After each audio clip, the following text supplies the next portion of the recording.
Avant que la vidéo commence, je tiens à remercier Rin Tempest pour cet avatar et ces magnifiques chibis qu'elle m'a fait. Cette fille dessine juste super bien et vraiment un gros merci à toi. Je vous mets son Instagram dans la description pour que vous alliez la suivre sur Insta.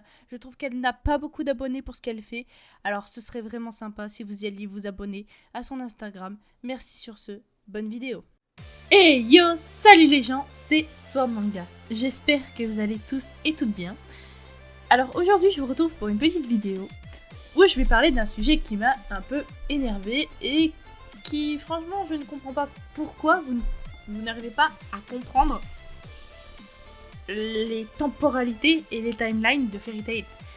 Je vois pas ce qu'il y a de compliqué à comprendre dans le fait que les Dragon Slayer, oui, viennent tous, je parle tous les Dragon Slayer de première génération et de troisième génération, viennent de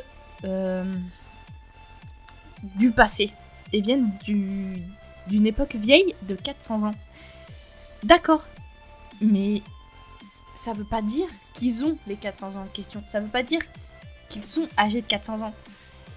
Ils ont fait un bond dans le futur. Un bond dans le futur.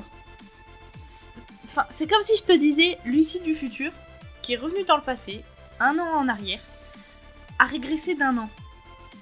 C'est pas logique, on est d'accord. Dans ce cas-là, les Dragon Slayer âgés de 400 ans, ça ne peut pas être possible.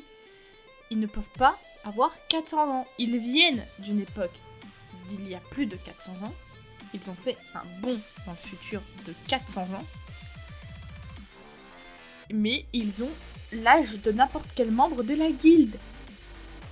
Natsu et Lucie ont le même âge.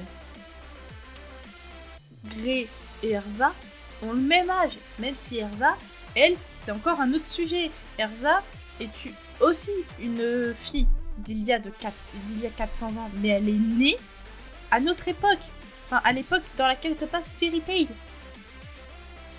Mais c'est pas pour autant qu'on dit que Erza a 400 ans. Alors arrêtez de dire que les Dragon Slayer ont 400 ans. Ils n'ont pas 400 ans.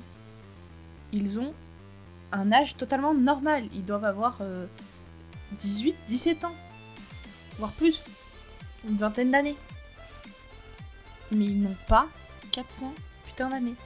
Les seuls qui ont 400 ans, c'est Eileen, Acnologia, je crois, si je dis pas de conneries, et Zelef qui a beaucoup plus de 400 ans. Mais sinon, personne n'a 400 ans. Même Anna. Anna n'a pas 400 ans. Anna a une soixantaine d'années et a attendu quelques années quand les Dragon Slayer étaient tout petits et qu'elle a fait le voyage avec eux, elle a traversé la porte éclipse avec eux. Elle a attendu plusieurs années avant d'aller les retrouver, mais elle n'a pas 400 ans non plus. Ça me paraît logique. Voilà, c'est ce que je voulais dire. Arrêtez de croire que les Dragon Slayer ont plus de 400 ans. Natsu, Sting, Rogue, Wendy, Gajil n'ont pas 400 ans. Non. Il faut comprendre ça. Il faut que vous vous mettiez dans la tête que les Dragon Slayer n'ont pas 400 ans. Voilà, je vais le répéter beaucoup de fois dans cette vidéo. Mais en fait, c'est juste un truc qui m'a énervé. J'arrête pas de traîner sur TikTok parce que voilà, le confinement oblige, je me fais chier, j'ai rien d'autre à foutre. Du coup, je regarde des TikTok sur Fairy Tail. Et je regarde des TikTok avec le TikTok avec le nom, l'âge, les couleurs préférées, des trucs comme ça, du personnage. Et presque tous les TikTok, les gens mettent 400 ans à Natsu ou à d'autres. Ou quand les gens mettent des âges normaux, les gens dans les commentaires vont leur dire non, tu te plantes, il a 400 ans. Non, c'est vous qui vous plantez. Ils n'ont pas 400 ans. Voilà. C'est à cause de ça que ça m'a vraiment énervé. À force de voir des conneries comme ça, ça m'a énervé. Je veux juste rétablir la vérité et que vous vous disiez dans la tête et que vous compreniez le système de temporalité en fait. Le système de voyage dans le temps. C'est... Et un autre exemple, par rapport à un hors-série, les jumeaux du chaos, donc Stola et, et Yaji, les enfants de Gadjil et Rebi, dans le roman Les jumeaux du chaos, font un voyage dans le passé. Et ils doivent avoir, je sais pas, 7-8 ans, une dizaine d'années même pas.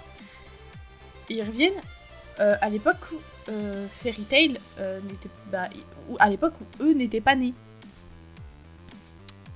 Et mais bref, voilà, c'est, enfin, je comprends pas, je vois pas comment vous avez pu comprendre que pour vous les Dragon Slayer avaient 400 ans. Donc voilà, c'était juste une petite vidéo pour remettre les choses dans leur contexte. Et donc voilà, pour que les fans de Fairy Tail comprennent que les Dragon Slayer n'ont pas 400 ans, du coup je vous propose, si ma vidéo vous a plu, de liker, voilà, ça fait toujours plaisir. Laissez un petit commentaire pour me dire ce que vous en avez pensé et si ça vous a aidé à bien comprendre, pour ceux qui ne comprenaient pas. C'était français ce que je viens de dire ? Comprenaient pas. Non, qui ne comprenaient pas. Ouais, si. Je sais plus. Je suis perdue, ça m'a tellement perturbée que. Et puis c'est le confinement, de toute façon. Je sais plus ce que je dis. Donc voilà. Du coup, je vous invite à liker. Partagez la vidéo vraiment un maximum parce que je veux vraiment qu'il y ait un maximum de gens qui voient cette vidéo et qui comprennent que les Dragon Slayer sont comme nous. Voilà. Donc n'hésitez pas à liker, partager, laisser un commentaire et potentiellement vous abonner. On est presque 1000 abonnés et franchement ça me fait trop plaisir. Je sortirai une petite vidéo pour les 1000 abonnés. La prochaine vidéo que je vais sortir sur un personnage qui me tient énormément à cœur. Et donc dans un style de présentation du personnage. Donc voilà, sur ce les gens, je vous dis à bientôt pour de prochaines vidéos. Je pense que je referai peut-être des vidéos dans ce style-là pour expliquer des événements dans des mangas qui ne sont peut-être pas compris par les autres. Donc voilà, n'hésitez pas à me donner des idées de trucs que les gens ne comprennent pas dans les mangas et que je pourrais expliquer. Ça pourrait peut-être aider pas mal de gens à comprendre les bonnes choses. Donc voilà, sur ce, je vous dis vraiment à plus, à la revoyure pour une prochaine vidéo et je vous souhaite un bon confinement. Prenez soin de vous, restez chez vous, prenez soin de votre famille et sayonara.